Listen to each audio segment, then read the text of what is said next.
Hey, hey, mamas. Welcome back to another awesome episode of the Mama Work It podcast. So glad you're here as always. Thank you for tuning in. My name is Marissa Lonick. I am your host and the founder of Mama Work It, where we support women in the juggle of mom life, work life, wife life, fill in the blank life. I'm excited, as I always am when we have guests, but I'm super excited today to introduce you to Tia Graham. Tia is a happiness coach. Yes, please. I love that. Speaker and the founder of Arrive at Happy, which is a platform dedicated to helping women build happiness skills through neuroscience, positive psychology, and mindset shifts. Her work focuses on simple, sustainable practices that fit into real life, especially for busy moms who feel stretched too thin. Tia, I am so pumped for this episode. I don't know anyone who doesn't want to be even just 1% happier. So thank you for being here. I can't wait to dive into this. My gosh, of course. And yeah, 1% happier is a great goal. Yeah, yeah. So tell us a little bit more about your journey, like how you personally arrived at happy. Yes. So, it starts really, really early on, actually. And I have a TED talk that went viral called The Simple Secret of Being Happier. And I encourage everyone to go check it out. In it, I share a story of when I was around 11 years old. I witnessed my father choosing happiness after struggling for several years and making a lot of changes in his life. And he announced this, like, I'm not going to make another bad year. I'm going to make change. And so I saw him say it, I saw him do it. And so I learned, like, okay, this is a choice. I just saw this, my father make a choice. And I use that kind of as an inner compass, if you will. So, when I was really unhappy, I'm from Canada, really unhappy living in minus 30-degree weather. At the age of 20, I moved to Honolulu, like change schools, change degrees to get happier and, find my passion. And I had a 15-year career in hotels and resorts as a director of sales and marketing around the United States and in Europe. When I was leading a hotel in Los Angeles, went back to work after having my second daughter, toddler and a baby, and was really, really struggling with guilt, anxiety, um, sadness, overwhelm, so much stress, just really, really unhappy. And I was like, okay, my life has changed so much, but I want to somehow figure out how to get back to happy again. And at this point, this is when I started formally researching positive psychology, which is also known as the science of happiness. This is about a decade ago. And I became obsessed with it. And as I was learning about it and getting certifications and becoming a coach and then learning how to teach positive psychology, etc., I remember thinking, like, this is so powerful for my life because I was learning it and applying it, learning and applying it. I remember thinking, I need to share this with the world. I need to share this with as many people as possible. And so that's when I created my company, Arrive at Happy. And I started working with people one on one, started, speaking, doing leadership training, did my book and TED Talk, and then created a community for high achieving moms called the Feel Good Club. But it really was, this search for me, and then wanting to share it. And then by sharing it, it made me even happier. Yeah, yeah. That's so important. The Feel Good Club. First of all, I love that name, but that's so important because especially from someone who started her business in sort of the productivity and time management space, I always go back to this place of like when you feel good, you do good. Yes. Like when you feel your best, you're your most motivated, energetic, productive self. And it Yes. really starts from that place. So I just love that we're having this conversation. And I love that that's the name of the group. Aw, thank you. Yes. And of course, it's not always easy, and it's not about being happy all the time or feeling good 24/7, especially as a working mom. But you're absolutely right. Our brains operate so differently when we're feeling optimistic and positive and regulated and connected. We work differently, we parent differently, we wife differently, all the different, all Mm-hmm. the different things. And we do it better. And yet it is hard a lot of the times to make time. And I love that you're productive to make time to do the things that make us feel good and happy, but it's so vital. It's so vital. Yeah. So I want to talk about a lot of moms listening. We're in a very busy season. Yes. Okay. Yeah. And maybe we feel like this level of happiness is something that will come later. How do you define happiness for the very busy working mom right now? Yes. Yes. Well, I'm you. I have a husband, two kids, and a dog, and both of my children have disabilities. And so and then plus I'm a busy entrepreneur. So I feel you, I hug you, I'm there with you in solidarity. So I define happiness along with the science of happiness. So it is having more positive emotions and more positive in your life than pain.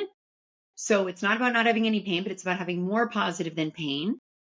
Also, number two, it's about having meaning and purpose, whether that be from work, volunteering, parenting, whatever it means to you, but meaning and purpose is vital for our well-being. And then the third pillar, which is newer in the research, is about having different experiences that make you psychologically rich, that make you wiser. So think about more positivity, purpose, and also psychological richness. That's how I define it. And in this busy, crazy season, for me, it's about each day focusing on presence, because we have this monkey mind with like 40 to 60,000 thoughts a day. So as whether it's in the shower, have my cup of coffee, drive my dog, those little moments of tuning into my senses. And the more I do that, I definitely feel happier. It's also about taking care of my body, like sleep, food, exercise, and meditation. If I don't do those, I am like, I want to swear, I'm like a witch to my husband. You So can swear, you can that do whatever you want. yeah. So that is really, really important also. And then being really connected to what's important to me. You can call this like values-based living, right? So being very intentional about what I say yes to, what I say no to, how I spend my time, and not going for perfection, but just, tuning into how I want to feel. Um, and yeah, I could share a lot of other things, but those are some. And over the last 5 years, I've been really intentional about doing less and doing more of what matters. Mm. So taking a lot out and expanding what's important. And gosh, that's really helped. Doing less and doing more of what matters. I love that reframe Yeah. and approach Yeah. because you're not necessarily less busy, No. but the things you're doing are way more meaningful and aligned. Yes. Yes. And so I've spoken at and I attend the World Happiness Summit every year.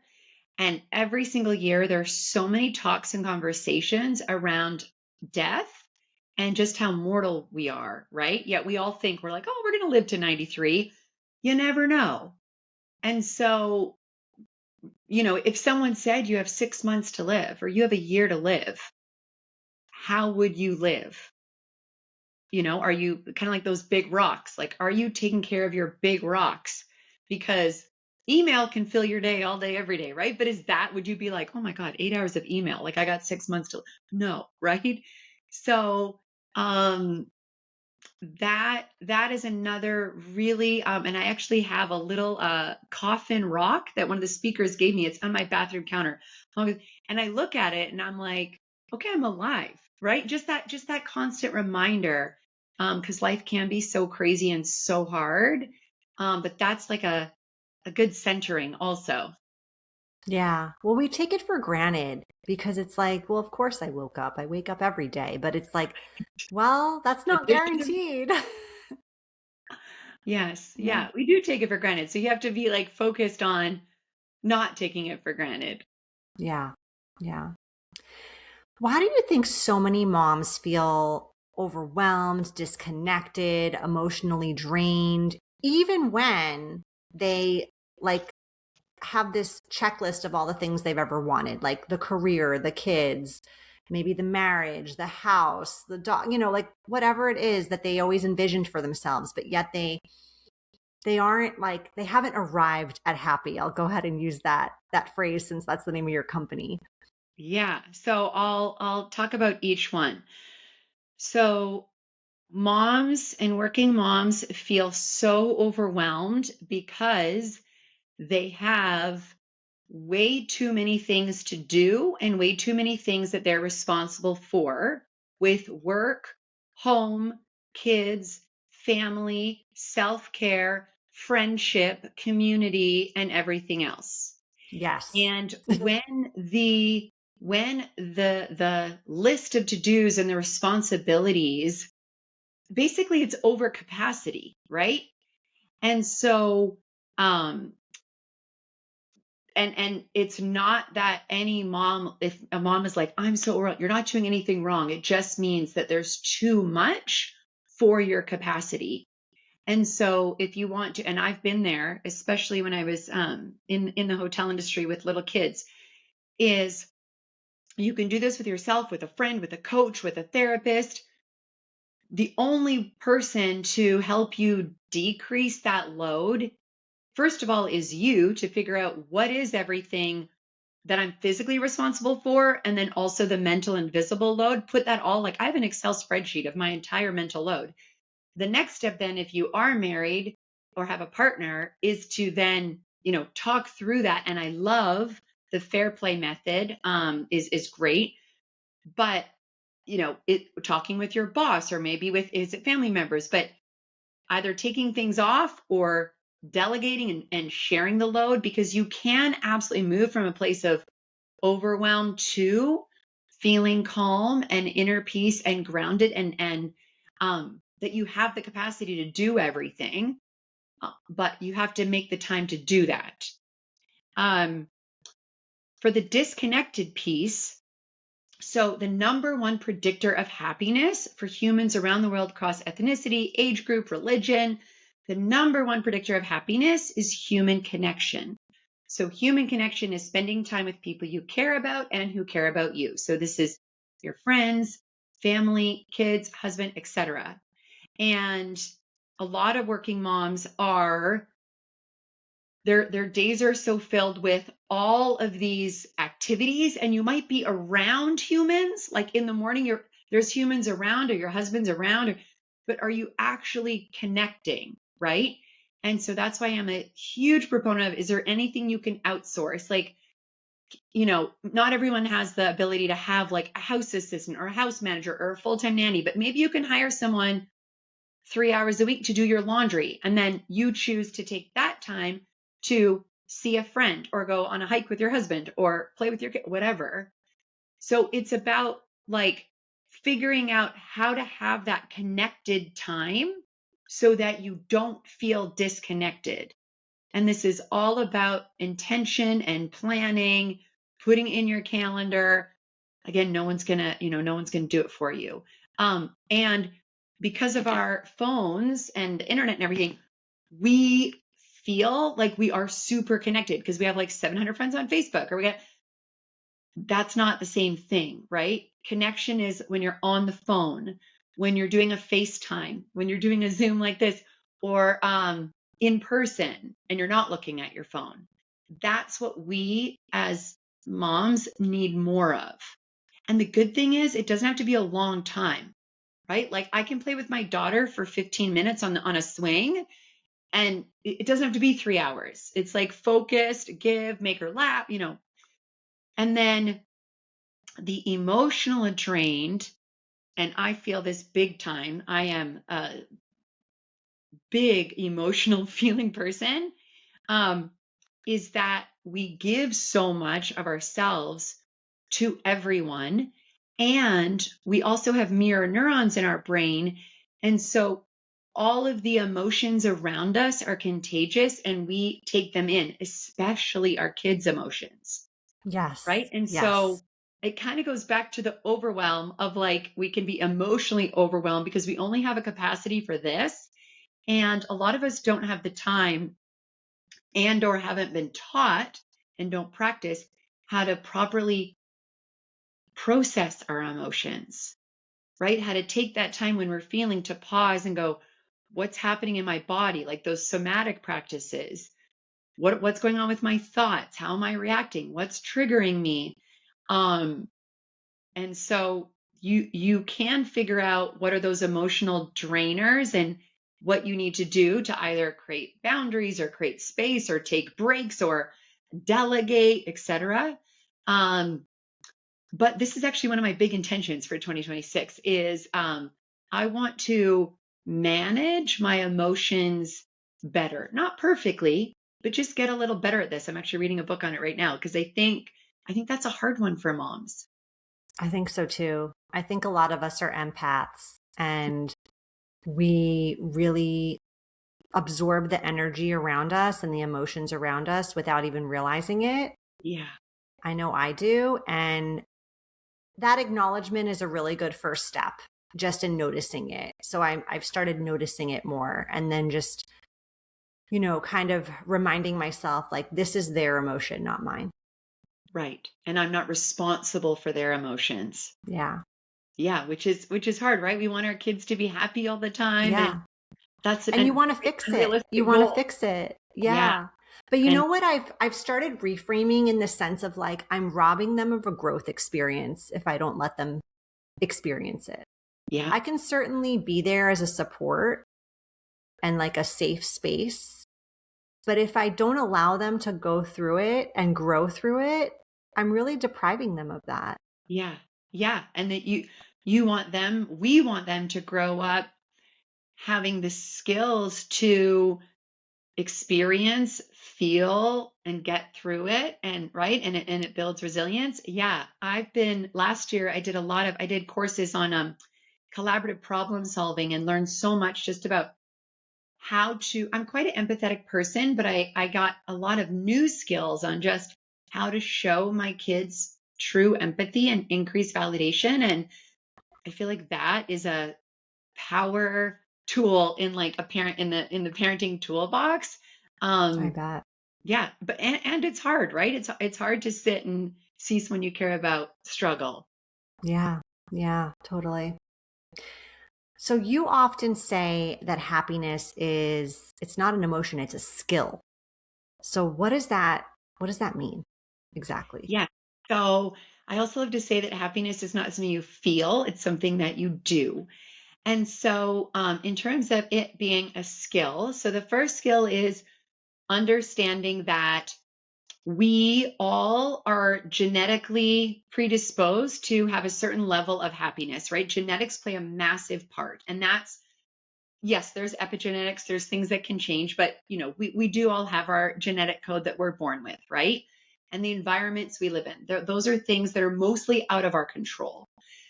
But in terms of being a skill, it's understanding that you have agency over two major things: how you think and how you behave. And our brains are plastic. We grow new brain cells all the time. You're not stuck.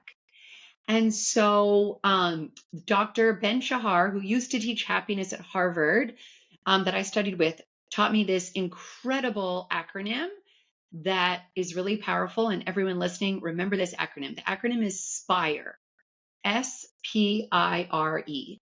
And I want you to think that on any of these, you can build your skills with how you think and how you behave. You can change your choices. You have agency. This is where you can increase your happiness. And you said 1%, let's go for 10%. So SPIRE stands for spiritual well-being, physical well-being, which is your mental health and your physical body, physical, mind and body. I is intellectual well-being. R is relational well-being, so the relationship you have with yourself and others. And then E, emotional well-being, doing things to have more of those positive emotions and also having a healthy relationship with painful emotions. And so in any of these areas of your life, you can build the skills, you can get stronger at how you think and how you behave. And by doing so, it's proven you're going to increase your happiness. So I'll give three little examples, right? So you can think of intellectual living. You could choose in 2026 to take a class or read books about something you don't know anything about and become smarter in some way. You're going to be happier because you're doing intellectual well-being. For the relationship with yourself, an example is self-compassion. You can choose to talk to yourself like a friend and give yourself compassion and grace whenever you mess up, right? That's a skill. That's an active choice. Or for spiritual well-being, an example could be that you choose to listen to the universe once a day, or you choose to say a prayer before you go to bed.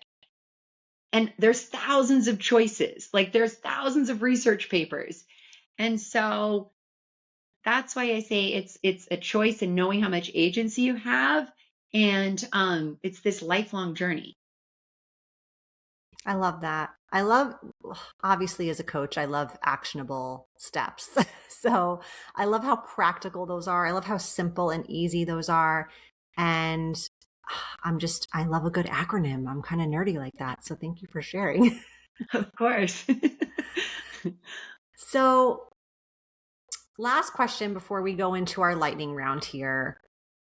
If you had to tell our listeners like one or two or maybe three tops, like simple practices that they could do today to feel happier, even if it feels like an exceptionally busy day, even if it feels like a day where getting to happiness feels really hard because everything feels like it's working against you, what would those one, two, or three tips be?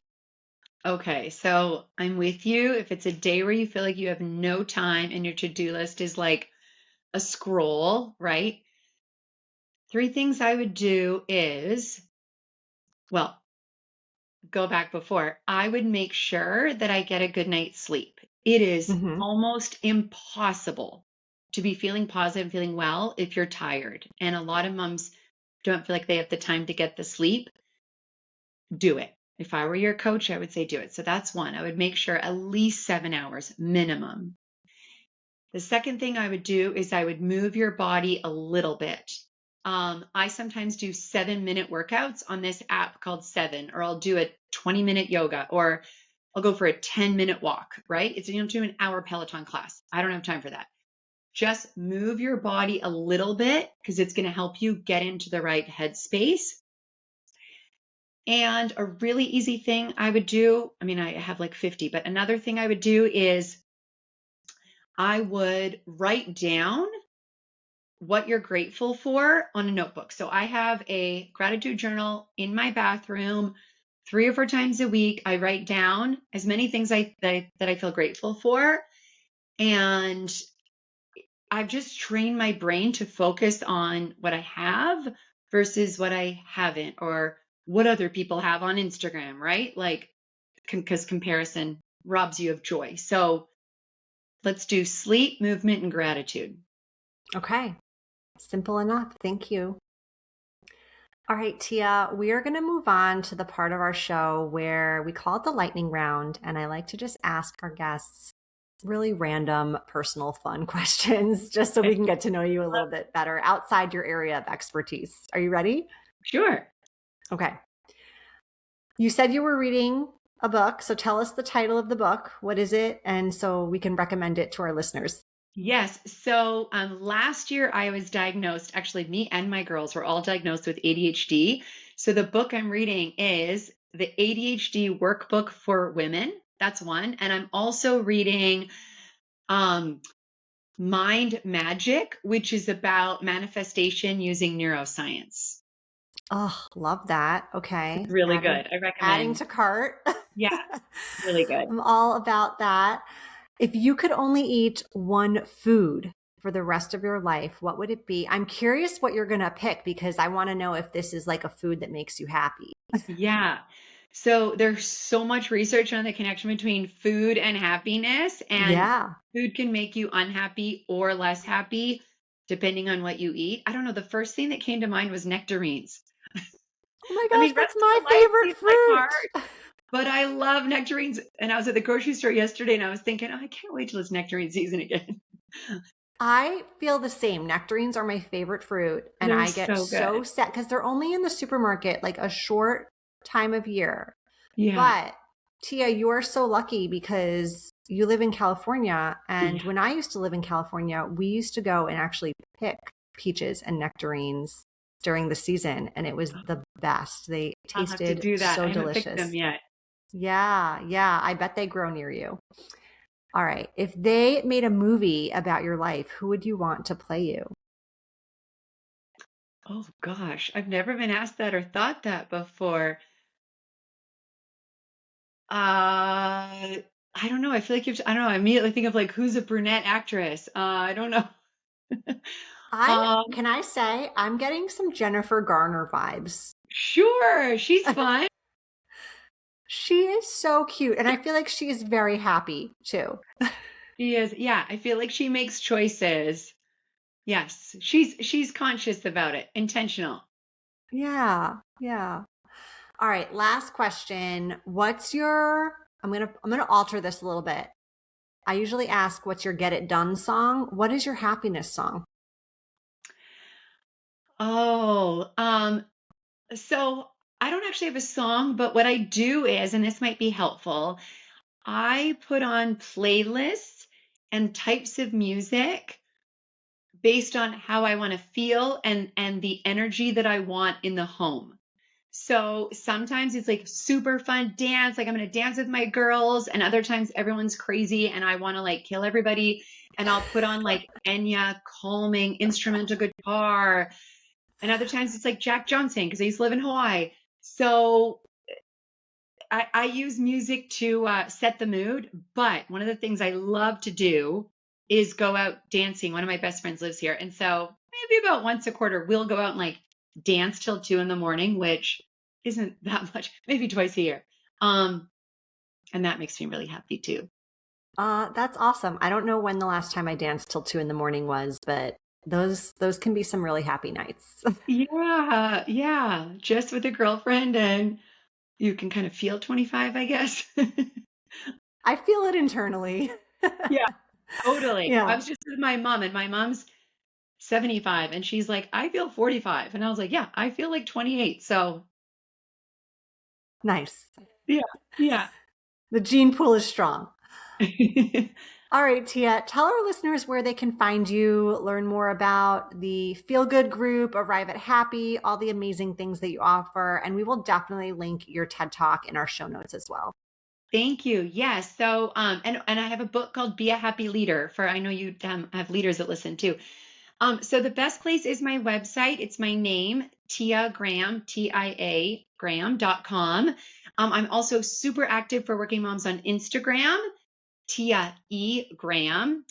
And then on my blog, I have lots of free resources, tiagraham.com/blog for working moms. So yeah, those are the best places.